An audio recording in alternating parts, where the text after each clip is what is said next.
Videoga bitta like bosish esdan chiqmasin. Sizlar bilan hozirgi eng zamonamizda hamma qiziqib qolgan BMW 530 ayda birgalikda ko'rib chiqamiz. Mashinamiz atiga 22 ming yurgan. Holati juda ham a'lo holatda. Bu mashinamizda yaqingacha ham 100 mingdan ziyodida narxlari, lekin mashinamizda holatiga nisbatan narxi juda ham arzon.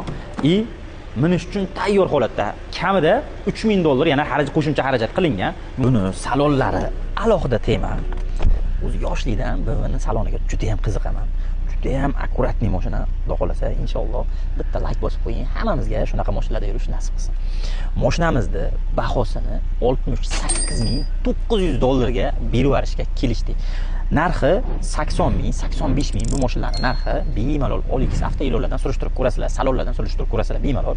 Bu mashinamizni ma'lumotiga kelsak, atiga 22 ming yurgan, 2022-yil yoqilg'isi benzin. Juda ham kam rasxot, ko'p benzin yoqmaydi. Izohlarda qoldirasizlar. BMWmi, Mersmi? Mashinamizni xohlagan variantga beramiz. Bunaqa shartlar, bunaqa shanslar faqat endi bo'ladi. Bizni qo'llab-quvvatlashda davom etib, videoga bitta like bosish esdan chiqmasin.